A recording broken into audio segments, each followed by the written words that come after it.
మొదటిగా దేవుని నామానికి మహిమ కలిగింది గాక. కూడొచ్చిన మీ అందరు కూడా హృదయపూర్వకమైన వందనాలు. సంతోషంగా ఉన్నవారు, ఆనందంగా ఉన్నవారు, బహు ఆనందంగా ఉన్నవారు ఈ రోజున పరిశుద్ధ గ్రంథంలోంచి మరి చక్కని అంశము జీవ గ్రంథము వేరొక గ్రంథము ఇప్పబడును. చాలా మోస్ట్ ఇంపార్టెంట్ వర్డ్ దేవుని సూత్ర. జీవ గ్రంథము వేరొక గ్రంథము ఇప్పబడును. ఈ రోజున చక్కని అంశము మీకు తెలియజేయాలని, ఆత్మీయ జీవితంలో మీరు అందరూ బలపడాలని.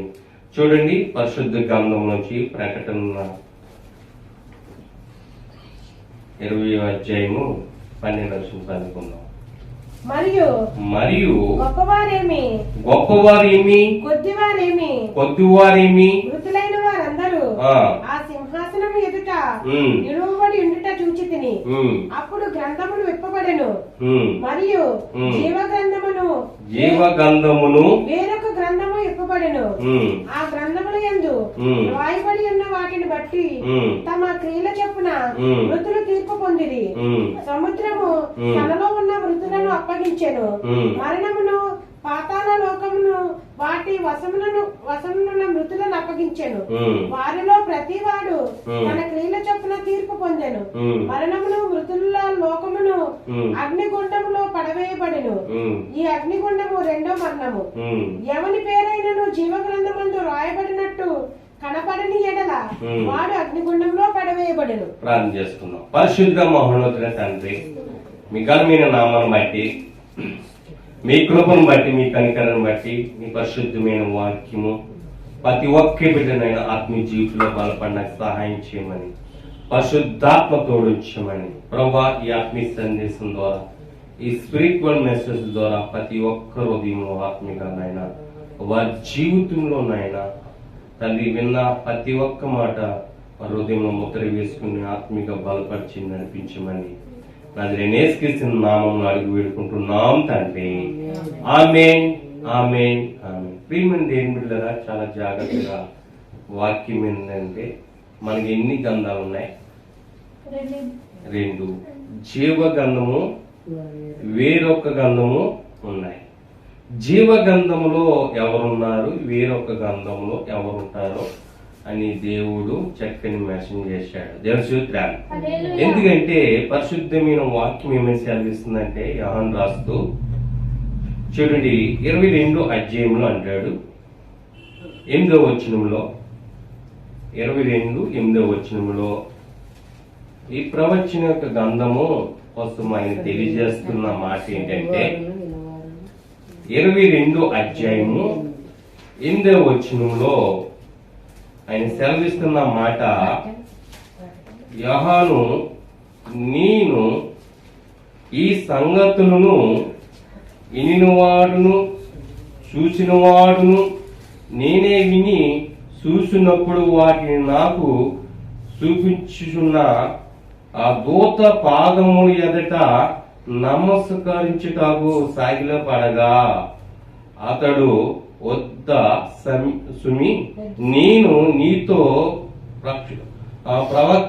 ప్రవక్తవలే నీ సహోదరులతో ఈ గ్రంథమునున్న వాక్యములను గైకొన్న వారితోను సహదాసులతోను దేవునికి నమస్కారం చేయమని చెప్పును. చూడండి, ఇది ఏం చెప్తున్నాడు ఇక్కడ యోహాను? చూసిన సంగతులు, విన్న సంగతులు ఎవరు చెప్తున్నాడంటే ప్రవక్తులైన ఏ యొక్క సహోదరులు ఉన్నారో వారికి తెలియజేస్తున్నాడు. దేవుని స్తోత్ర. అయితే ఈ ప్రవచన గ్రంథం యొక్క లోతైన మర్మం ఏంటంటే, ప్రతి ఒక్క క్రైస్తవుడికి ఒక విజన్ ఏంటంటే, లోకంలో భూతకాలం కోసం తెలుసా, వర్తమానం కోసం తెలుసు, మరణించిన తర్వాత తిరిగి లేస్తాడని ప్రవచన వాక్యము తెలుసు. దేవుని సూత్ర. ఇంత గొప్ప ధన్యత ఎవరికి ఇచ్చాడంటే దేవుడు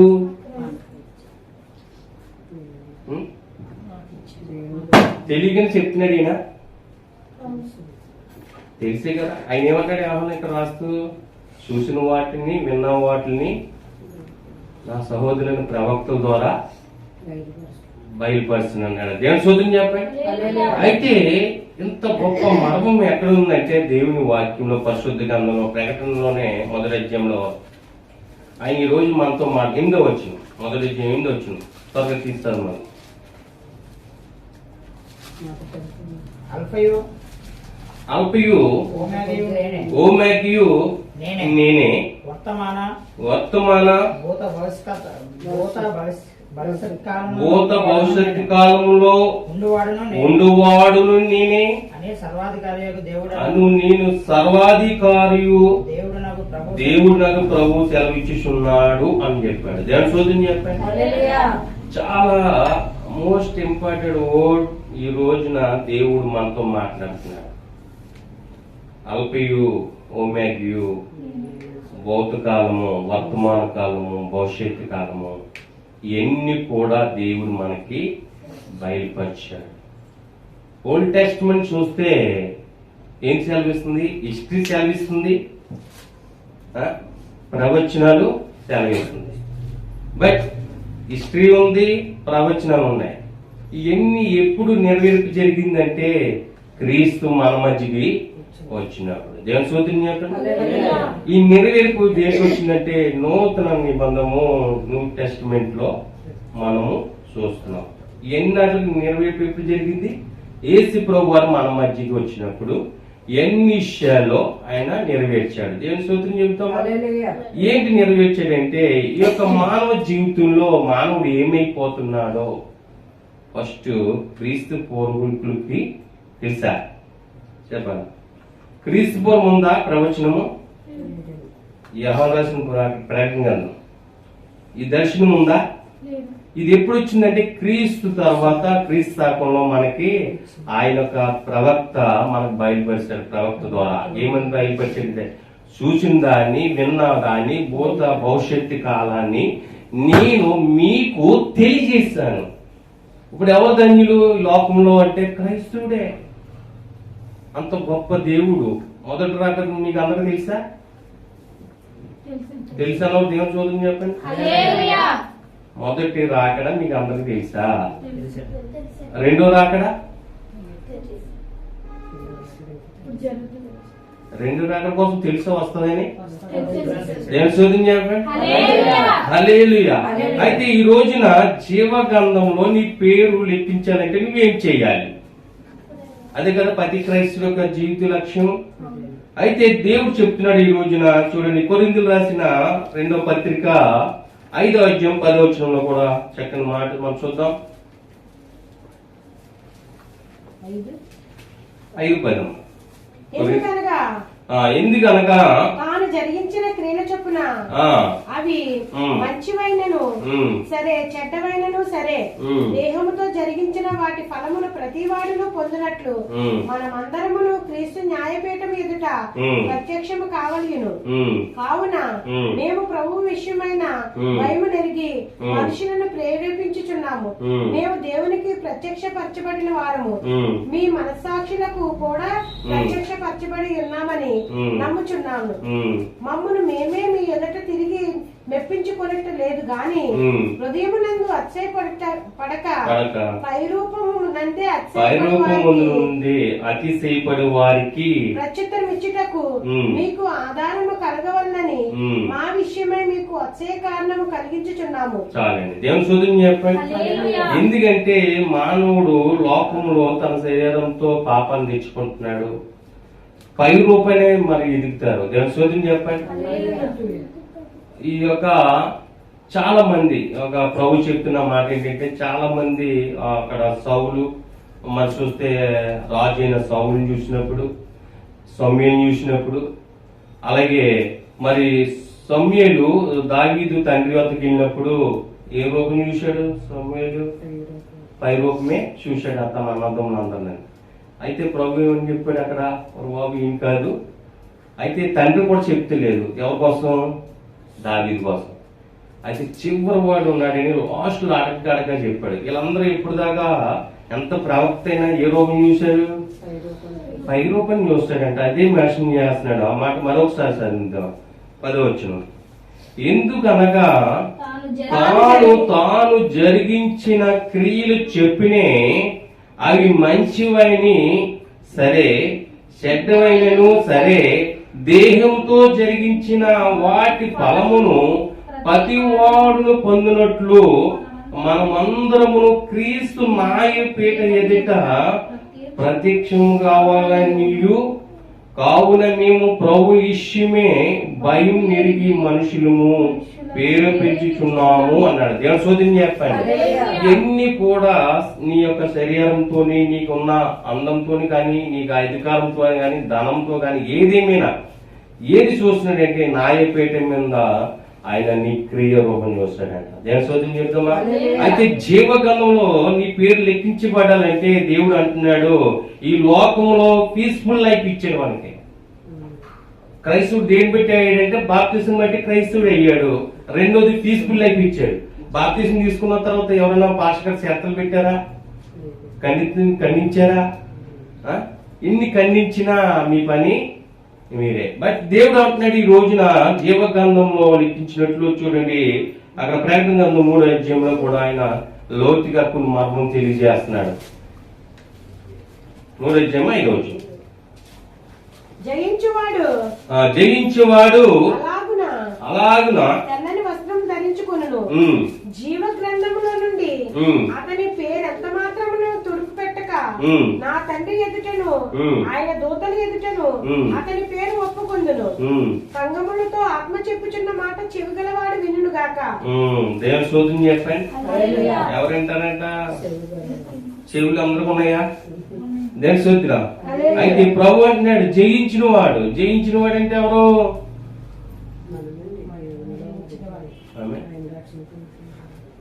ఎవరు జయించారు? ఏం జయించారు? మనమన్నారు కదా. ఏం జయించారు చెప్పండి.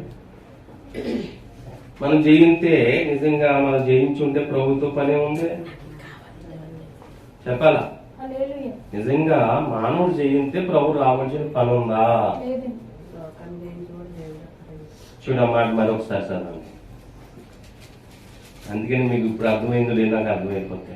జయించిన వాడిని తెల్లని వస్త్రములు ధరించుకొనును, జీవ గ్రంథంలో నుండి అతని పేరు ఎంత మాత్రము తుడుపు పెట్టక నా తండ్రి ఎదుటను ఆయన దూతల ఎదుటను అతని పేరు ఒప్పుకొందును. సంగములతో ఆత్మ చెప్పుచున్న మాట చెవిగలవాడు వినును గాక. చూడండి కొంచెం కదండి.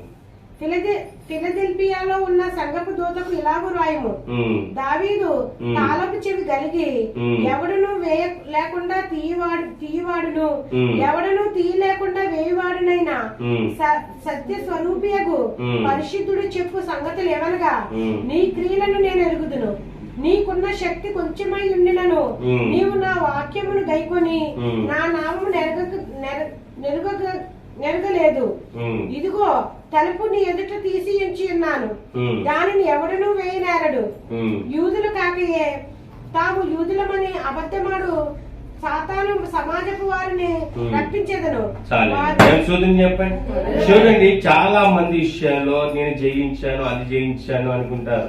కానీ ప్రభు అంటున్నాడు ఈ రోజు జయించిన వాడు ఎలా ఉంటాడంటే ఆ చెవి దేవుని వాక్యం ఎప్పుడు కూడా వింటూ ఆత్మీయ జీవితంలో తను దేవుని దృష్టికి ఎలా కనబడతాడంట? తెల్లని వస్త్రాలు దేనికి సాదృశ్యం? ఇమ్మమంటే తెల్లని వస్త్రాలు దేనికి సాదృశ్యం? పరిశుద్ధాత్మకి సాదృశ్యం. దేవుని స్తోత్రం. అలాంటి వస్త్రం ధరించినప్పుడు ఆయన చూస్తాడంట.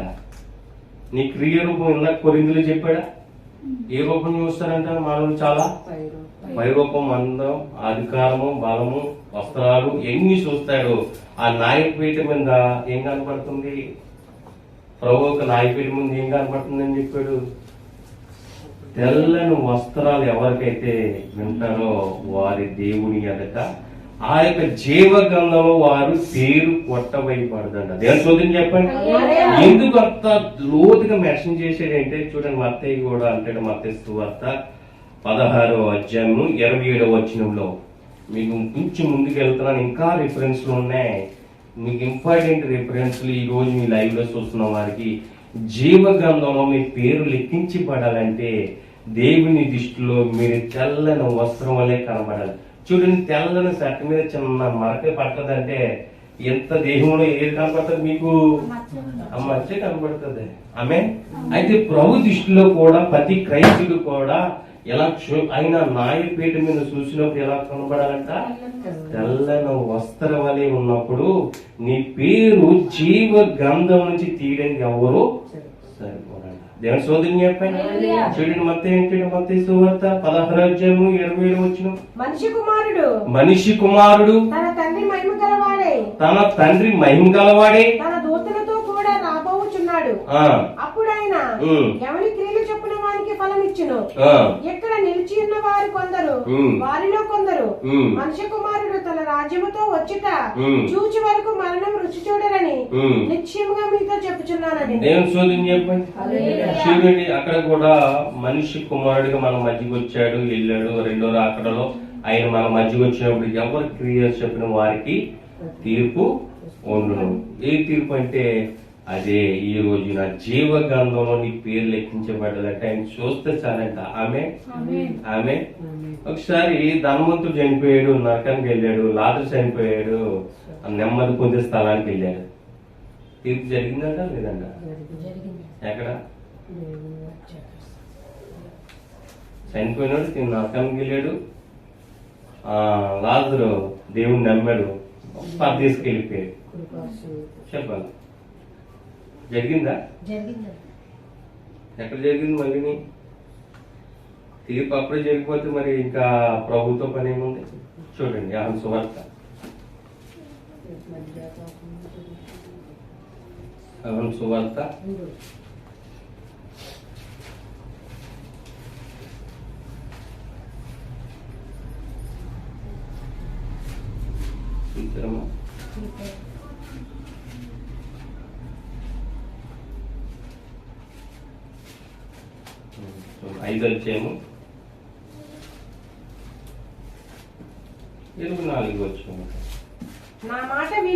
నా మాట విని నన్ను పంపిన వాని యందు విశ్వాసం ఉంచేవాడు. చూడండి, జాగ్రత్త వినండి. నా మాట విని, ఎవరి మాట వినాలట?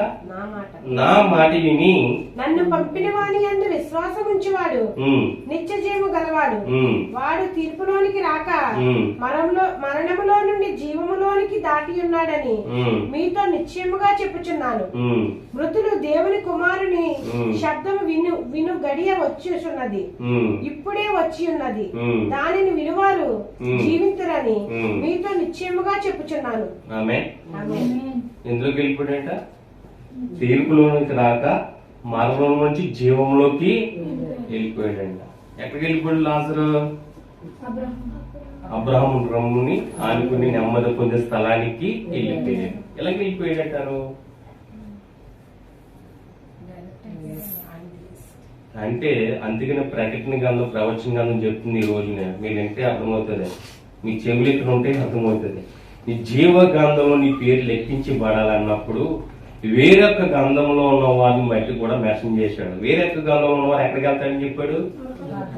అగ్నిలోకి వెళ్తాడని చెప్పాడు, నరకంలోకి. అయితే జీవ గ్రంథంలో ఉన్నవారు తెల్లని వస్త్రం వాళ్ళే కనబడినప్పుడు ఆయన అంటున్నాడు, నా మాటిని చూసుకోండి, మీ దగ్గర పెట్టుకోండి. ఇలా చూడండి, నా మాట విని 24 వచ్చిన నా మాట విని నన్ను పంపిన వాని యందు విశ్వాసం ఉంచిన వాడు నిత్య జీవం గలవాడు అన్నాడు. ఏంటంట?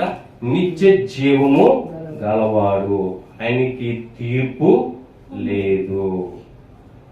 చూడండి, ప్రతి మానవుడు మరణించి ప్రతి ఒక్క మానవుడు మరణించాలి. ఆ కింద వచ్చిన చదవండి. మృతులు దేవుని కుమారుని చూడు, అక్కడి నుంచే మృతులు దేవుని కుమారుని శబ్దము విను గడియ వచ్చుచున్నది, ఇప్పుడే వచ్చి ఉన్నది. ఇంకా కొంచెం పైన చూడు, నా మాట విని వాడు తీర్పులోనికి రాక మరణములో నుండి జీవంలోనికి దాటి ఉండును. అంటే మరణం టచ్ చేశాడు, జీవంలోకి వెళ్ళిపోయాడు. దేవుని సూత్ర లాజరు మరణించి జీవంలోకి వెళ్ళిపోయాడు. అయితే ఇక్కడ బట్ జీవ గ్రంథంలో మీ పేరు లెక్కించబడాలి అంటే క్రియాశీలకం చూస్తే, క్రియా రూపంగా చూసినా దేవుని దృష్టికి ఎలా కనబడాలంటే తెల్లని వస్త్రం వల్లే మీరు కనబడాలి. చూడండి, ఇంకో మాట ప్రకటన గ్రంథం 3:12 వచ్చిన అంటాడు. ప్రకటన గ్రంథము జయించు వానిని చూడండి, మళ్ళీ ఇక్కడ ఏమంటాడు? రెండోసారి అంటున్నాడు. ఇందాక చెప్పిన విషయం కాదు ఇది. మళ్ళీ జయించిన వాడిని నా దేవుని ఆలయంలో నా దేవుని ఆలయంలో ఒక స్తంభముగా చేసేదను. చూడండి, జయించిన వారిని ఏం జయించాలి అనేది నేను వివరణిస్తాను. ఆమె ఈ లోకాన్ని జయించాలంట. ప్రతి క్రైస్తవుడు లోకంలో ఉన్న వాటిని జయించాలంట. తనకు ఇచ్చిన జీవితంలో తన విలువను కాపాడుకుంటూ ఉండాలంట. The most important word. ఈ రోజున నీ లైఫ్ ని తెలుసుకోలేకపోతున్నావు, నీ ఆరోగ్యం తెలుసుకోలేకపోతున్నావు, నీ యొక్క గొప్పతనము, మీ యొక్క వాల్యూ మీరు తెలుసుకోలేకపోతున్నారు. పక్కడు వచ్చి చెప్పవలసి వస్తుంది. మీ పరిస్థితిలో ఉన్నారు ప్రతి క్రైస్తవుడు కూడా. ఈ రోజు ఎలా ఉన్నారంటే, నీ జీవితం ఏంటి? నీ జీవితం అంటే నేను ఈ భూమి మీద పంపించడమే గొప్ప ధన్యత. ఆమె నువ్వు ఆరోగ్యంగా ఉండటమే గొప్ప ధన్యత. ఆమె నీకు అన్ని అవయవములు ఇవ్వడమే, పనిచేసడమే గొప్ప ధన్యత. బట్ ఏం చేస్తుంది? దేవుని కోసము మనం ఏం చేస్తున్నాం? మీరేం చేస్తున్నారు? అర్థమైంది నా మాట? మరి చెప్పరా? దేవుని కోసం మనం ఏం చేస్తున్నామని. అందుకే నా మాట విన్నవాడు అన్నాడు అక్కడ. ఏమన్నాడు? నా మాట. నా మాట ఎవరు చెప్పారు? ఈ మాట యేసుప్రభు చెప్పాడు. నా మాట వినవా? ఆ మాట చదువు మరోసారి. అది కదా ఇప్పుడు చదివిందే. జయించిన వారిని, జయించిన వారిని నా దేవుని ఆలయంలో, నా దేవుని ఆలయంలో ఒక స్తంభముగా చేసేదను. ఒక్క స్తంభంగా చేస్తాడంటే ఎంతమంది స్తంభాలు ఉన్నారు చెప్పండి దేవుని ఆలయంలో? అన్నవారు చేతులు ఎత్తండి. నా ప్రశ్న అర్థం లేదా? దేవుని ఆలయంలో స్తంభంగా ఎవరు ఎంతమంది ఉన్నారో ఒకసారి చేతులు ఎత్తండి ఉన్నారు. ఆమె గట్టిగా ఉన్నారు. ఈ స్తంభాలు ఎక్కడ ఉన్నాయి? అందుకనే జాగ్రత్తగా మీరు స్తంభాలు ఎక్కడ చెప్పు? చర్చికి పునాది వేసిన స్తంభాల వల్లే పోల్చాడంటే ది మోస్ట్ ఇంపార్టెంట్ గా దేవుడు మిమ్మల్ని ప్రేమించాడు. ఆమె ఈ స్తంభాలకి ఎక్కడ ఉన్నారు చెప్పండి? స్తంభాలు అంటే ఏంటి? ఆ ఫౌండేషన్, ఆ పిల్లర్ అంతా కూడా, స్లాబ్ అంతా కూడా కాగితం, ఆ భారం కాగితం. ఇది ఎక్కడ కాస్తున్నారు మీరు? చేతులు ఎత్తే మనకి ఎత్తేస్తున్నాం కానీ నిజంగా ఆ స్లాబ్ ఏది కాస్తుంది ఇక్కడ? ఆ స్తంభాల వల్ల పోల్చాడు. మీరు స్తంభాల వల్ల ఎత్తేసారు. ఎక్కడ? సంఘాన్ని ఎక్కడ? అందుకే లోతుకి వెళ్తే చాలా డెప్తుంటది. దేశం స్తంభాలి ఎన్ని అవసరం లేదు. కొన్ని స్తంభాలు వద్దులే, ఎన్ని అవసరిస్తున్నారు ఈ పరిచర్య అంతా. చెప్పేటప్పుడు ఈ ప్రకటన గ్రంథం జాగ్రత్తగా ఉండాలి. దేశం చాలా మోస్ట్ ఇంపార్టెంట్ వర్డ్. ప్రకటన గ్రంథం చివరి చూస్తాడు చూడండి, 22:18 అంటాడు. ఒకసారి చదివండి, ఎందుకని మంచిది మీకు కూడా కొంచెం తెలియాలా. ఈ గ్రంథమందున్న ప్రవచన వాక్యములను విను ప్రతి వానికి నేను సాక్ష్యం ఇచ్చినది ఏమనగా, ఎవడైనను వీటితో మరి ఏదైనాను కలిపిన ఎడల ఈ గ్రంథంలో రాయబడిన తెగుళ్ళు దేవుడు వానికి కలుగజేయును. ఎవడైనాను ఈ ప్రవచన గ్రంథమందు వాక్యములో ఏదైనాను తీసివేసిన ఎడల దేవుడు ఈ గ్రంథములో రాయబడిన జీవ వృక్షములోని పరిశుద్ధ పట్టణములోను వానికి పాలు లేకుండా చేయును. చాలు. దేవుని శోధన చెప్పండి. ఇది వార్నింగ్, హెచ్చరిక. ఎందుకంటే చాలా మంది కూడా ఇది చెప్పడానికి ఇష్టపడతారు. ఆమె ఎందుకంటే చాలా జాగ్రత్తగా దేవుని వాక్యం వినాలి. ఆమె స్పిరిచువల్ మెసేజ్ ద్వారా దేవుడు చెప్తున్నాడు. ప్రతి ఒక్క మాట మనం తీసుకున్నప్పుడు ఏ గమనమైనా కానీ దేవుని మాట ఎలాగన్నాలన్నాడు? చాలా జాగ్రత్తగా శ్రద్ధగా వినాలంట. అందుకే నా మాట అంటున్నాడు 3వ అధ్యాయంలో 12వ వచనం. చూడండి అక్కడ ఏమంటున్నాడంటే, జయించు వాణిని నా దేవుని ఆలయంలో, ఇక్కడ ఏమంటాడు చూడండి, నా దేవుని ఆలయంలో ఒక స్తంభముగా చేసేదను.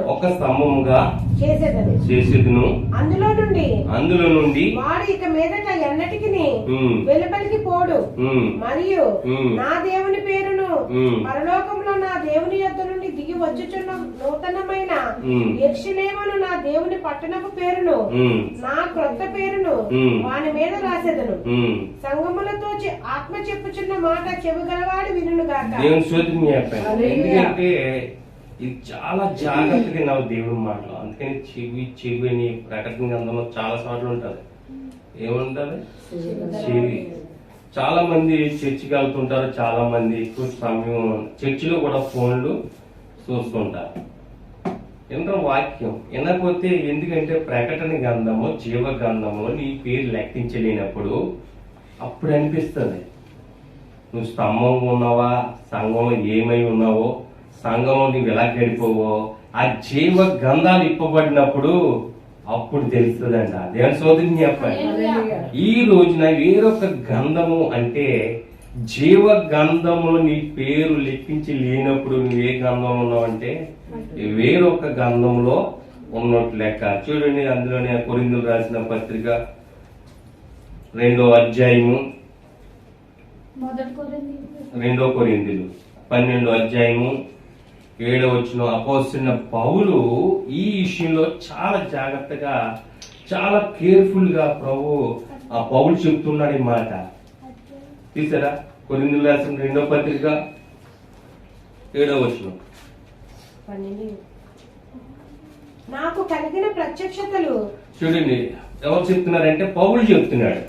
నాకు కలిగిన ప్రత్యక్షతలు బహు విశేషముగా ఉన్నందున నేను అత్యధికముగా తెచ్చి పోకుండా నిమిత్తము నాకు శరీరంలో ఒక ముళ్ళు నేను అత్యధికముగా హెచ్చిపోకుండా నిమిత్తము నన్ను నలగొట్టుటకు సాతాను యొక్క దూతగా వచ్చబడెను. దేవుని స్తోత్రం చెప్పండి. తనలో ఒక ముళ్ళు పెట్టుకుని దేనికోసం భయపడుతున్నాడంటే లోకం కోసం భయపడుతున్నాడు. దేవుని స్తోత్రం. లోకంలో ఉన్న వాటి కోసం భయపడుతూ తనలో ఒక ముళ్ళు వలె పెట్టుకుని తన నలగొట్టుబడుతున్నాడంట. దేవుని స్తోత్రం చెప్పండి. ఎందుకంటే అందుకనే జయించిన వారిని కోసం మెసేజ్ చేశాడు. ఆమె అది 2 చోట్ల ఉంటుంది ప్రకటన గ్రంథంలో. జయించిన వారి కోసం తెల్లని వస్త్రవల్లే చెప్పాడు, 2 దేవుని ఆలయంలో స్తంభం వల్లే చెప్పాడు. అందుకంటే దేవుని యొక్క జీవ గ్రంథం లిఖించినప్పుడు, ఇప్పబడినప్పుడు అక్కడ ధర్మశాస్త్రం కనబడుతుంది. అక్కడ ధర్మశాస్త్రంలో ఉన్న ఓల్డ్ టెస్టిమెంట్ ప్రవక్తలు కనబడతారు, అక్కడ ఉన్న నీతిమంతులు కనబడతారు. వారు అందరూ కూడా కనబడినప్పుడు ఈ యొక్క జీవ గ్రంథంలో మరి ప్రభు వచ్చినప్పుడు ఈ రాకడ సమయంలో కూడా ఎత్తబడే వరకు కూడా జీవ గ్రంథంలో లెక్కించబడతాయంట. అదేం స్తోత్రం చెప్పండి. ఎందుకంటే జీవ గ్రంథంలో నీ పేరు లేకపోతే నీ పేరు ఎక్కడ ఉంటదంటే వేరొక గ్రంథం దానికి పేరు పెట్టే అవకాశం, పేరు పెట్టకుండా దాన్ని వేరొకటి, ఇంకా మన గ్రంథం కానప్పుడు వేరొక గ్రంథమే కదా. దేవుని స్తోత్రం. అది ఎవరి గ్రంథం? సాతాను గ్రంథం. దానికి పేరు పెట్టుకోవాల్సిన పని మనకు లేదు. ఆమె అందుకని ఇక్కడ అంటాడు ప్రకటన గ్రంథం 20వ అధ్యాయంలో ఆయన చెప్తున్న మాట ఏంటంటే, చూడండి అక్కడి నుంచి 11వ వచనం.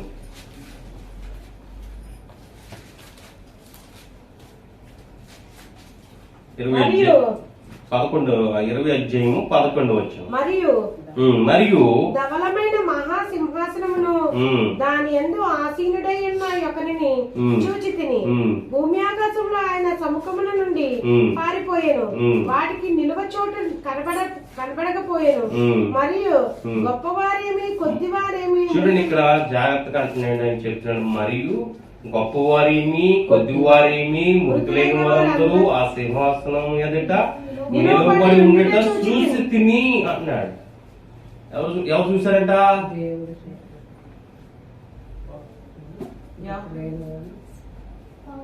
ఎవరు చూసారమ్మా? ఎస్, యోహాను చూశాడు. ఆయన అంటున్నాడు కదా, ముందు అందుకని చదివించాను, మీరు మర్చిపోకూడదు. చూసిన దాన్ని విన్న వాటిని నేను ప్రకటిస్తున్నాను, ప్రవక్తల సహోదరుల ద్వారా తెలియజేస్తున్నానని చెప్పాడు. జన శోధన చెప్పండి. అపోస్తుల ద్వారా మన మధ్యకి వచ్చింది. అయితే ఏం చూశాడంటే ఇక్కడ చూశాడు, గొప్పవారు ఉన్నారు, లేనివారు ఉన్నారు, పేదవారు ఉన్నారు, అక్కడ ఇంకా మృతులేని వారు అందరూ ఉన్నారు, అనేక మంది అక్కడ కనబడుతున్నారంట. ఇవన్నీ కూడా చూసి ఆయన అంటున్నాడు 15వ వచనంలో, ఎవరిని పేరైనను జీవ గ్రంథమందు రాయబడినట్లు కనబడిన ఎడల వాడు అగ్ని గుండంలో పాడివేయబడును. ఎక్కడ పాడేస్తారంట? అగ్నిగుండంలో. అది ఎప్పుడు మెన్షన్ చేశాడంటే క్రీస్తు స్థాపనలోనే మనకి మరణించిన తర్వాత మన జీవంలోకి మనం వెళ్ళే వారిగా ఉన్నామా, లేదా ఏరొక్క గంధంలోకి వెళ్ళే వారిగా ఉన్నామా మన ప్రశ్న. ఆమె ఎందుకంటే లాజరు చనిపోయి నెమ్మది పొందే స్థలాన్ని ఎలా పొందాడంటే దేవునితో సహవాసం కలిగి ఉన్నాడు కాబట్టి డైరెక్ట్ వెళ్ళిపోయాడు. ఆమె డైరెక్ట్ వెళ్ళిపోయే లేదా? ఎందుకంటే ఇంకా కొంచెం లోతుకి వెళ్తే ప్రభు చెప్తాడు చూడండి, అందులోనే 20 అధ్యాయంలోనే పైన చూడండి, పైన 5వ వచనం అనుకుంటాను, 5 నుంచి కాదు 6వ వచనం చదవండి. ఈ మొదటి పునరుత్థానములో పాల్గొనవారు ధన్యులను పరిశుద్ధులై ఇందురు. ఇట్టి వారి మీద రెండవ మరణములకు అధికారం లేదు. వీరు దేవునికి క్రీస్తుకును యాజకులై క్రీస్తుతో కూడా 1000 సంవత్సరములు రాజ్యము చేయుదురు. ఇక్కడ చక్కని మెన్షన్ చేశాడు. ఎప్పుడు జరిగింది మొదటి పునరుద్ధానం? పునరుద్ధానం ఎప్పుడు జరిగింది? క్రీస్తు వచ్చి మన మధ్య నుంచి వెళ్ళిన వారు మొదటి పునరుద్ధానం. ఇప్పుడు ఏ పునరుద్ధానంలో ఉన్నాం? 2 రాకల్లో ఉన్నాం. దేవుని శోధన చెప్తామని అయితే దేవుడు ఇంకా లోతుగా కొన్ని వాక్యాలు చెప్తున్నాడు, కానీ సమయం లేదు కనుక ప్రియమైన దేవుళ్ళరా, అందుకనే 22వ వచనంలో చాలా జాగ్రత్తగా చూస్తే ప్రభు మనతో మాట్లాడుతున్న మాట ఏంటంటే చూడండి, అక్కడ 10వ వచనం చూడండి, 22:10 అంటాడు. మరియు అతడు నాతో ఇలాగ చెప్పెను, ఇలా చెప్తున్నాడు చూడండి, ఈ గ్రంథమందున్న ప్రవచన వాక్యములకు ముద్ర వేయవలదు, కాలము సమీపమై ఉన్నది, అన్యాయము చేయువాడు ఇంకనూ అన్యాయమే చెయ్యనిమ్ము, అపవిత్రుడైన వాడు ఇంకనూ అపవిత్రుడుగానే ఉండనిమ్ము, నీతిమంతుడు ఇంకనూ నీతిమంతుడుగానే ఉండనిమ్ము, పరిశుద్ధుడు ఇంకనూ పరిశుద్ధుడుగానే ఉండనిమ్ము. ఇదిగో త్వరగా వచ్చుచున్నాను, వాని వాని క్రియలు చొప్పున ప్రతిఫలము ఇచ్చుటకు నేను సిద్ధపరిచిన జీతము నా యొద్ద ఉన్నది. నేనే అల్పయు ఒమేగయు, మొదటి వాడను కడపటి వాడను, ఆదియు అంతమునై ఉన్నాను. జీవ వృక్షమునకు వాక్కు గలవారై బొమ్మముల గుండా ఆ పట్టణములోనికి ప్రవేశించినట్లు తన వస్త్రములను ఉదుకుకొనివాడు వారు ధన్యులు. చాలండి, ఇంకా కలదు. దేవుని స్తోత్ర, హల్లెలూయా. అర్థమైందా? నువ్వు పాపంలో అంటే పాపంలో ఉన్నామన్నా. ఎందుకంటే మనం చెప్పుతాం, ఏం చెప్తాం, ఇక్కడ ఏం మెన్షన్ చేశాడు, ఫైనల్కి ఇదే మెన్షన్ చేస్తాడు. నీతి మంతులు కొంటాడు, నీతి మంతులు వచ్చినాయి. బట్ ఇవన్నీ కూడా ఒక దినాన్ని తీసుకుంటాడు. ఆమె ఈ లోకంలోంచి ఎలా ఉంటారంటే మనం చెప్తే వింటారా? అందుకని మరి నొక్కి చెప్తున్నాను, మరియు చదవండి, మరియు అతడు నాతో ఇలా చెప్పును. ఎవరు చెప్పారు? దేవుడు చెప్పాడు. చదవండి, ఈ గ్రంథమున్న ప్రవచన వాక్యములకు ముద్ర వేయవలదు, కాలము సమీపమై ఉన్నది, అన్యాయము చేయువాడు. చూడండి, ఇక్కడ ఒక మాట మెన్షన్ చేశారు, అన్యాయం చేసిన వాడిని ఇంకా మనకు మాట్లాడాలి చెప్తాడు. ఇక్కడ కింద కూడా మెన్షన్ చేశాడు, అన్యాయం చేసి వాడి దగ్గర శుభార్త తెలియదు అంటాడా? సరే వదిలే అన్నాడు. రెండోది, అపవిత్రుడైన వాడు ఇంకనూ అపవిత్రుడుగానే ఉండనేమో చెప్పాడు. రెండో రాకడ ఉంది, ప్రభు వస్తున్నాడు, మనం అందరినీ కూడా తీసుకెళ్తాడు. మీరు త్వరగా మీ యొక్క పని అపవిత్రత నుంచి మీరు పరిశుద్ధంగా మారని చెప్పాం. మారేడా? లేదు. నీతిమంతుడు ఇంకనూ నీతిమంతుడు ఇంకా అలా నీతిమంతుడిగానే ఉంటాడు. పరిశుద్ధుడు అయ్యాడు. ఇంకా కొంచెం చూడండి, ఇంకా 15 వచనంలో కూడా ఎందుకని ఆఫ్ చేశాను, కొంచెం 15 చదవండి. కుక్కలను, మాంత్రికులను, వ్యభిచారులను, నరహంతకులను, విగ్రహారాధకులను, అబద్ధమును ప్రేమించి జరిగించు ప్రతి వాడును వెలుపటనుందురు. చాలండి, చాలండి, మీకు అర్థమైపోయింది. ఆమె అయితే వీళ్ళందరూ కూడా ప్రభు వాక్యం ప్రవచనం ఏం చెప్తుందంటే, దేవుడు ఈ లోకానికి వచ్చి ఒక మాదిరి చూపించాడు. ఏంటి? ఈ లోకంలోకి వచ్చాడు. మనమైతే చాలా మంది, నన్ను కాదు కానీ నేను అన్ని విషయాల్లో తగ్గించుకోవడానికి ఇష్టపడతాను. బట్ కొంతమంది అయితే తగ్గించుకోవడానికి ఇష్టపడతాను, నాకు ఇదే కావాలంటాను. కానీ నేనంటాను, ప్రభు అయితే పరలోక రాజు విడిచిపెట్టి మన మధ్యకి వచ్చాడే లేదా?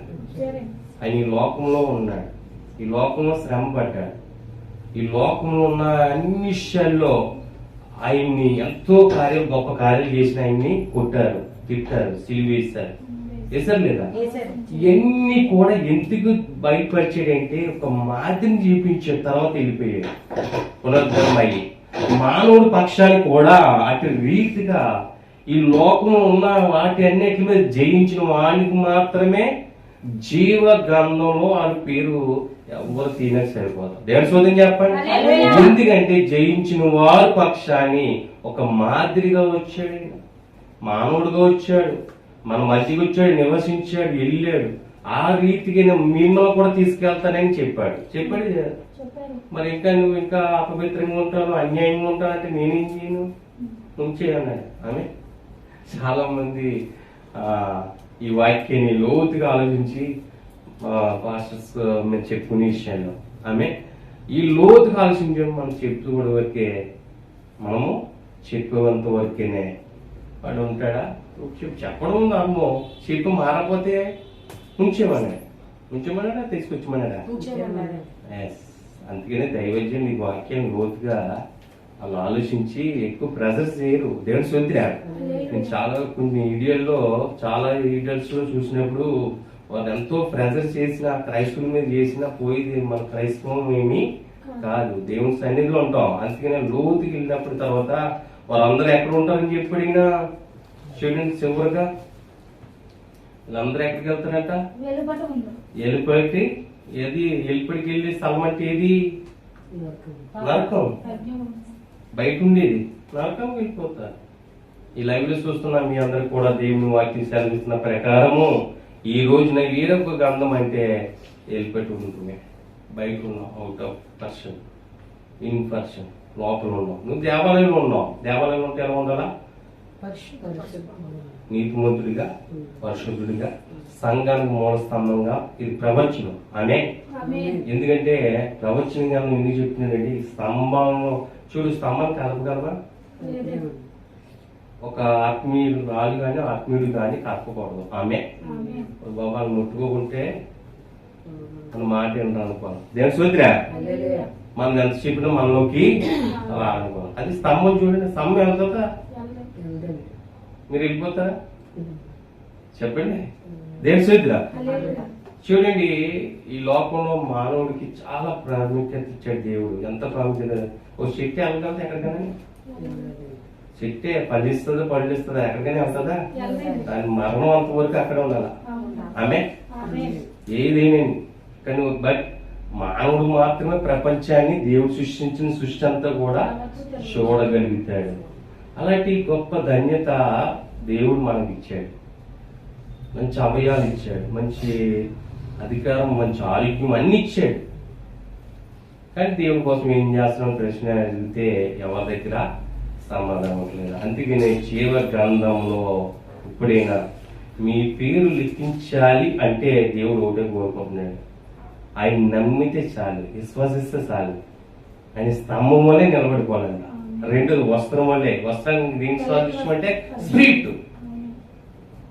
స్పిరిట్ ఆ అమ్మకి అది స్పిరిట్ తో మాట్లాడుతుంది అన్నారు. ఆమె సంఘంలో మాట్లాడాలి, బయట కూడా మాట్లాడచ్చు. ఆమె కొంతమంది సంఘంలో మాట్లాడుతున్నారు ఈరోజు క్రైస్తవులు. బయట ఒక మాట చెప్పి ముగిస్తాను. నేను చాలా సంఘాలకు వెళ్ళినప్పుడు ఒక సంఘస్థురాలు 2-3 సార్లు వెళ్ళిన ఆ సంఘానికి.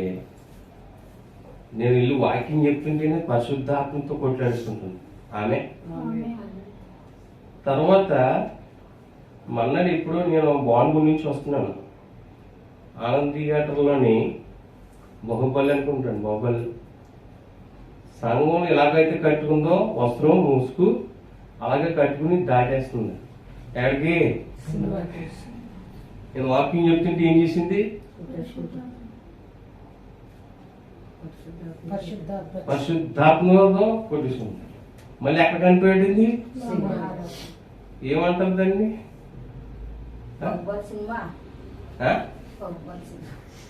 స్పిరిట్ మెసేజ్ స్పిరిట్ అంటారా?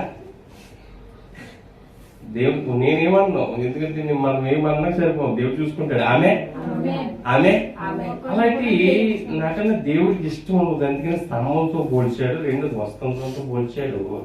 ప్రకటన ప్రవచన గ్రంథంలో. ప్రవచన గ్రంథం అంటే దేవుడు చూసిన దాన్ని విన్న వాటిని అన్ని కూడా ఎవరితో ఆ యోహాను చూసిందంతా రాశాడు, దేవుడు చెప్పాడు. దేవుని సూత్ర అలా ఉండకూడదు. ఎందుకంటే అప్పుడు నాకు కనిపించింది, నా బండి నుంచి దాటి వెళ్ళిపోతే సంఘం ఎలాగైతే ముసుగు గెడుతుందో అలాగే కట్టుకుని వెళ్ళిపోతుంది, దాడేస్తుంది.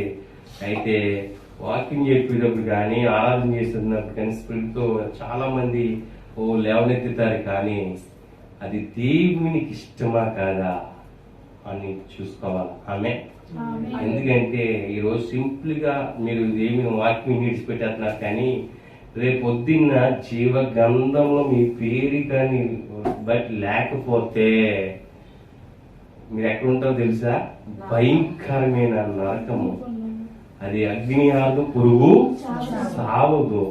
అది ఇంకా విడుదల అనేది లేదు, విడుదల లేదు దానికి. బట్ జీవితం అంత కొంత సమయం ఉందా? ఇన్ని సంవత్సరాలు లేదు ఇంకా. అందుకని ఇది నొక్కి చెప్తున్నాడు ప్రతి శని. మరియు ఈ సంగతి గుర్తుపెట్టుకో, మరియు ఈ సంగతి గుర్తుపెట్టుకొని యెహోవా చాలా లోతైన మార్గం తెలియజేశాడు దేవుని సూత్ర. అందుకనే ఇదిగో భూతకాలము, వర్తమాన కాలం, భవిష్యత్ కాలము, అల్పియు మ్యాగు సమస్తం అధికారం నా చేతిలోనే ఉన్నవి అన్నాడు. అన్ని కాలాలు ఎవరి చేతిలో ఉన్నాయి? దేవుని చేతిలో ఉన్నాయి. అయితే దేవుడి దగ్గర మనం ఎలా ఉండాలంటే చూద్దాం. మీరు ఒకటే తీర్మానం తీసుకోండి. ఉన్న కొద్ది దినాలే ఆమె ఇప్పుడు అంతలో కనబడి అంతలో మాయమైపోతున్నారు. చూడండి భవిష్యత్తు చూడండి, ఇంచుమించు 22 21 చాలా ఎడ్యుకేషన్ చేశాడు, అన్ని ఫస్ట్ ర్యాంక్లే. ఇక్కడ ప్రార్థించుకుని ఇల్లు కూడా ఫస్ట్ ర్యాంక్, ప్రార్థించుకుని కూడా ఫస్ట్ ర్యాంక్. ఫస్ట్ ర్యాంక్ నీకు చెబితే చెప్పాడు దేవుడు, అన్ని ఫస్ట్ ర్యాంక్. బట్ 3 సంవత్సరం ఏదో ఊరు తీసుకెళ్లారు కదా, 3-4 సంవత్సరాలు అక్కడ ఉన్నాడు. అయితే ఏం చెప్తున్నానంటే దేవుని వాక్యము చివరిగా చూడండి, ఆ మాట కూడా మంచి తీసుకొస్తాను. చాలా కొందరు రాసిన మొదటి పత్రిక 3వ అధ్యాయము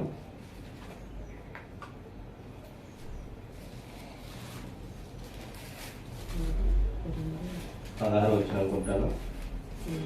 మీరు దేవుని ఆలయమై ఉన్నారని. చూడండి ఇక్కడ జాతి చూడండి. మీరు మీరు మీరు ఒకసారి నాయకు చూడండి, అందరండి చదువులు కాదు.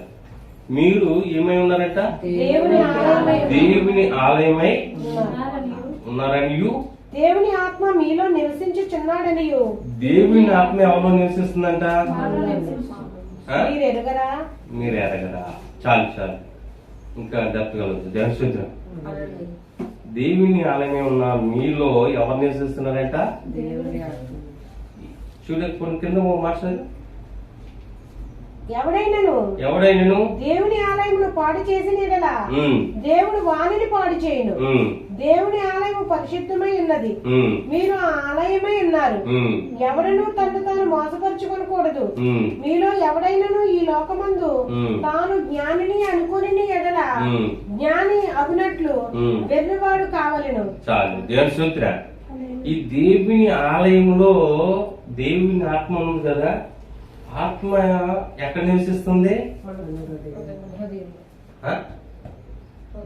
ఎక్కడ నివసిస్తుంది?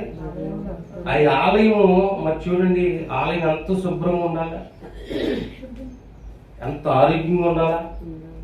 దేహం ఎవరికి అప్పించాడు? దేవుడు ఆలయం ఎవరికి అప్పించాడమ్మా? మనకి కదా. ఆ ఆలయం ఉంటేనే ఆయన ఉంటాడు. ఆ ఆలయం పాటు చేసుకున్నా, అది ఏం చేసినా మీరు ఎదుగుతుంది కదా అన్నాడు. ఇక్కడ లోతైన మార్గం ఏంటంటే, ఈ దేహముని నెగ్లెక్టేషన్ చేసామనుకో వెళ్ళిపోతాడు. పీస్ఫుల్ లైఫ్ ఇచ్చాడు దేవుడు. అది దేవుని చిత్తమండి, ఇది దేవుని చిత్తమండి అనే కన్నా ముందు నీ ఆలయాన్ని చాలా జాగ్రత్తగా కేర్ఫుల్ గా తీసుకున్నప్పుడు దేవుడు ఉంటాడు. నువ్వేదో చేసేది దేవుడి మీద తోసేసి దేవుని చెప్తుండే అంట. ఇప్పుడు మీకు అన్ని అవయాలు చక్కగా ఉన్నాయి, పర్లేదు. ఏదైనా ఒక అవయం కొద్దిపోయిందనుకో దాన్ని నిలువేటో లేనోడికే తెలుస్తుంది. మీకు అందరికీ అన్ని పని చేస్తున్నాయి కాబట్టి చక్కగా మనకు తెలియదు. లేనుగా ఇల్లు ఏంటో తెలుస్తుంది. అలాగే దేవుని ఆలయంలో దేవుని ఆత్మ ఉంది కనుక అది చాలా కేర్ తీసుకోవాలి. ఈ రోజు ప్రియమైన దేవునిలా చాలా మంది ఆరోగ్య విషయంలో నెగ్లెక్టేషన్ ఉంటారు. దేవుని జీవ గ్రంథంలో దేవుని యొక్క ఆత్మతో నింపబడిన జీవ గ్రంథంలో మీ పేరు లెక్కించబడాలి. ఏదొక్క గ్రంథాల్లోకి వెళ్ళినా కాదు ప్రభు ఈ రోజున మనల్ని ఉంచింది. మీరు ఆత్మీయ జీవితంలో ఒక స్తంభం వల్లే ఉండిపోవాలా. అది కదులుతాం. స్తంభం కదులుతుందా? మిమ్మల్ని కదిపిన అలా ఉండాలా. ఈ స్తంభం ఎలా ఉండాలి? ఇంకా ఆలయంలో ఉండాలా. ఆలయంతోనే సహవాసం చేయాలి, దేవునితోనే సహవాసం చేయాలి. ఇది ఈ స్తంభం ఎక్కడికి వెళ్ళకూడదు? లోకంలోకి వెళ్ళకూడదు. లోకంలో ఉన్నాయన్నీ తెచ్చి అందించుకోకూడదు. అందుకని దేవుడు అంటున్నాడు ఈ రోజున మస్ట్ అండ్ షూట్ గా చెప్తున్నాడు, మీరు దేవుని ఆలయమే ఉన్నారు కనుక, దేవుని ఆత్మ మీలో నివసిస్తుంది కనుక మీ దేవుని పాటు చేసుకోకండి. దేవుని ఆత్మని మరి ఇడిచిపెట్టినకి మీ ఆలయం బాగుపోతాను వెళ్ళిపోతాను. ఇప్పుడు నేను ఉన్నాను మాట ఎగ్జాంపుల్, చాలా స్థలాల్లో దేవుడు పిలుస్తున్నాడు అనుకుంటుంటాడు. ఆ ఆలయంగా మామూలు ఫ్రిడ్జ్లో చెప్పినాను, ఆ ఆలయం చూసినప్పుడు అనుకుంటాను చాలా బాగుంది, చాలా భాషగా అనుకుంటాను. అదే కొన్ని ఆలయాలు ఉన్నాయి నెగ్లెక్షన్ ఉంటాయి, క్రమం ఉండవు. అక్కడ కూడా గద్దింపు మాటలో క్రమం ఉండదు, కూర్చుండలో క్రమం ఉండదు, నడిపింపులో క్రమం ఉండదు. అది ఏమై ఉంది? దేవుని దృష్టిలో ఏమై ఉంది? క్రమం లేదు. క్రమం లేని గురి ఏమైందట? దారి తప్పిపోద్ది. అలా ఉంటాయి కొన్ని సంఘాలు. అందుకని దేవుడు చెప్తున్నాడు ఈ జీవగ్రంథంలో ఈ అంశాన్ని పెట్టి ఏం చెప్తున్నంటే, జీవగ్రంథములో వేరొక గ్రంథంలో ఇప్పబడినప్పుడు నీ పేరు కనబడాలి. ఆమె దేవుడు మిమ్మల్ని అందరూ బాగా దీవించిన గాక. ఆమె ఆమె ప్రార్థన చేసుకుందాము. పరిశుద్ధుల మహోన్నతుల తండ్రి, మీ ఘనమైన నామను బట్టి, మీ కృపను బట్టి, మీ కనికరను బట్టి, మీ దయ క్రీటలో ప్రభావి శ్రేష్టమైన దినాన్ని, శ్రేష్టమైన సమయం మాకు ఇచ్చి ఆత్మీయ ఆహారంతో స్పిరిచువల్ మెసేజ్ ద్వారా విన్న వారిని, ఈ లైవ్ లో చూస్తున్న వారిని కూడా మీరు బాగుగా దీవించి ఆశీర్వదించమని నజరేయుడైన యేసుక్రీస్తు నామములో అడిగి వేడుకుంటున్నాం తండ్రి.